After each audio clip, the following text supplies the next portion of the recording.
So I made a video about a month ago talking about the greatest trope in anime, and you guys really seem to like that one, so here we go with round 2. But this one's a little different. There is so many tropes within media, specifically unfiltered battle shonen anime, that gets me off my seat. Locked and loaded for the meal the writers got cooking, and after talking about villains beefing in my last video, I just had to discuss this trope right here. Only a slight bit different to the one I talked about before, but carries that same theme to it. The same flavor, if you will, and it's got a common factor that relates to all the fights I talked about before, and that is the word violation. Sukuna picking up Jogo like a piece of trash, Vegeta toying with Frieza's soldiers, and Get Back Sasuke walking down Danzo like a dog. All these fights were straight violations, and a character completely embarrassing the other by simply flexing their strength, and that's the exact theme of the fights I'm talking about here. To put it simply, one-sided ass whoopings that when done correctly gives us some of the greatest fights in anime history.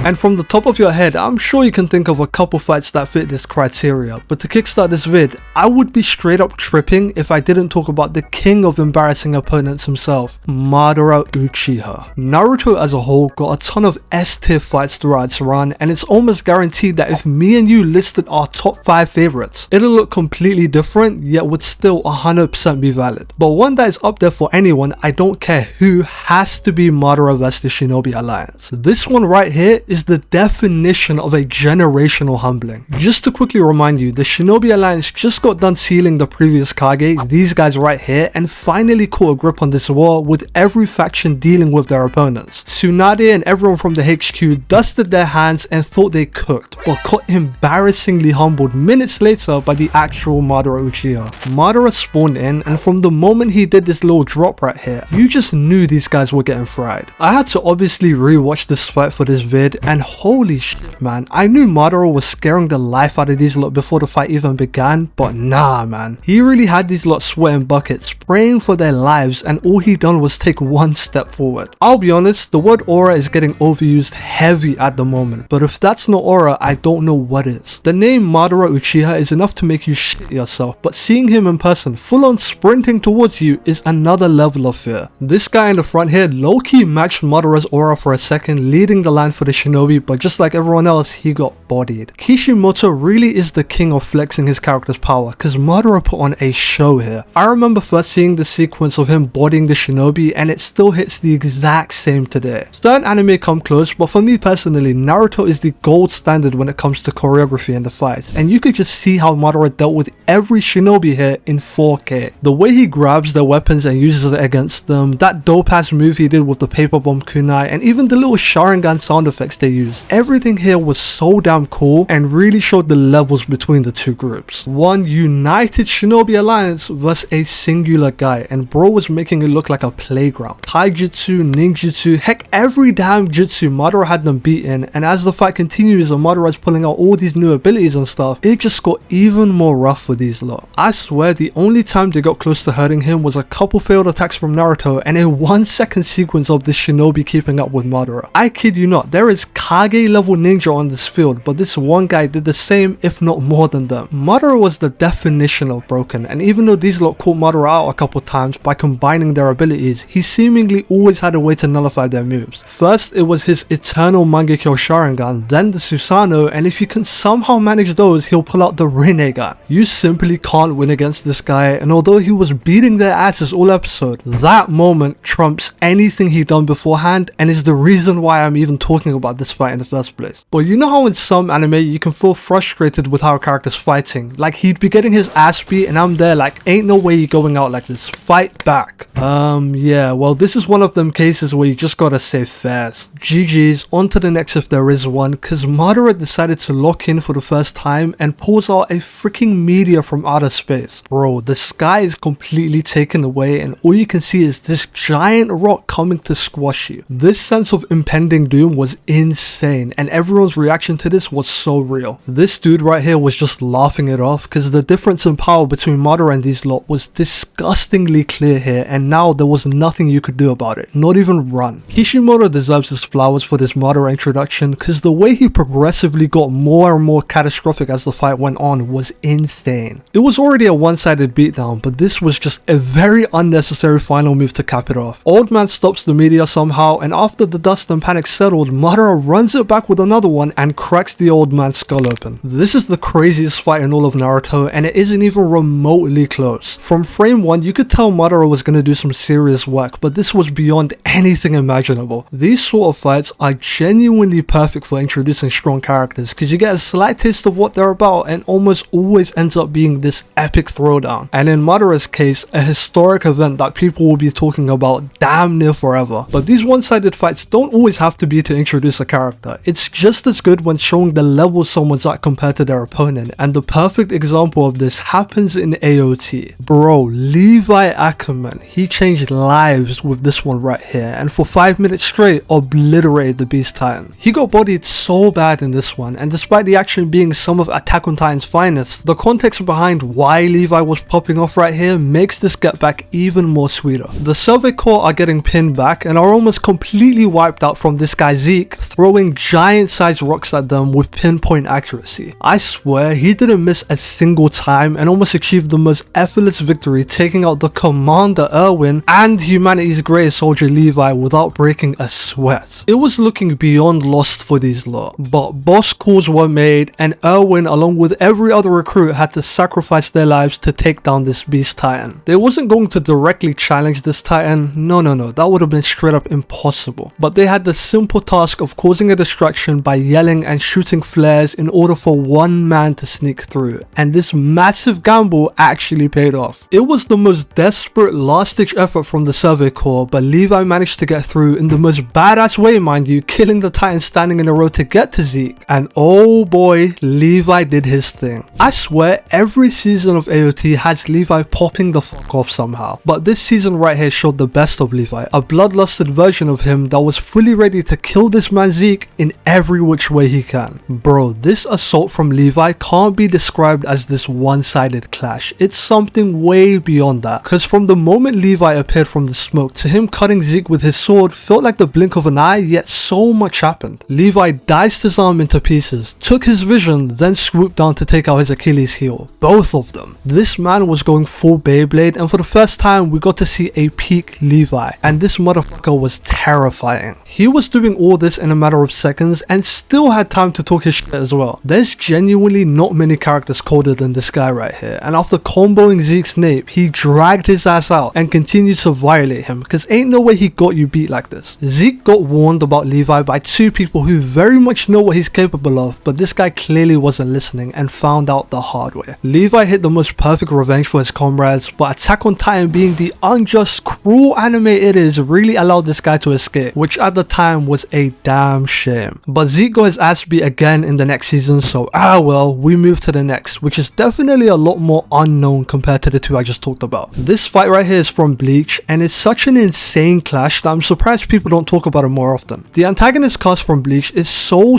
different compared to other anime. The guys in Bleach don't want to just beat you to a pulp. They want to inflict true despair into your soul, and that's exactly what Grimmjow did here to Ichigo. This man pulled up to Ichigo's town with soul-crushing Reiatsu, stabbed Rukia in the gut, and proceeded to work Ichigo without even using his sword. Gave him that Broly to Frieza treatment, but arguably even worse, because the entire time he was doing this, he was talking the craziest smack to Ichigo, calling the only redeemable trait about his Bankai average speed. Imagine beating him up, forcing him to go Bankai, then beating him up even worse. Ichigo just lost the fight before this as well, so at this point he was completely finished and Grimmjow was having the night of his life. Bro ain't stopped smiling the entire time, and this 3-minute sequence right here, yes, 3 minutes of Ichigo holding about 100 punches, painfully showed the levels between these two and how Ichigo at the moment ain't got it like that to protect his friends. His main mission, unlike other main characters. This encounter right here was one one of the most embarrassing fights in Bleach and one of the worst L's Ichigo's ever taken. He gets a little Getsuga Tensho going, but Buddy just laughed it off. It was a complete mismatch and would have been Ichigo's last day if Grimmjow was allowed to unsheath his sword. Putting the fight aside, this was one of the best episodes of Bleach and has an aesthetic to it that is simply unmatched. This gritty old school animation was so clean, and although Thousand Year Blood was cool, Bleach's art style peaked right here for me. The Reiatsu, the power, the drip, Grimmjow is the definition of aura, and this beatdown was a 10 out of 10. Honestly man, I just love when anime do these kind of fights every once in a while, because it's guaranteed to shock you and provide incredible moments like this. But yeah, that pretty much wraps it up. Let me know how you guys feel about these kind of fights. I personally like them, and there was honestly so many to talk about, so I might just do a part 2 if you lot fuck with this one. Subscribe and like if you enjoyed, and I'll catch you in my next one. Peace.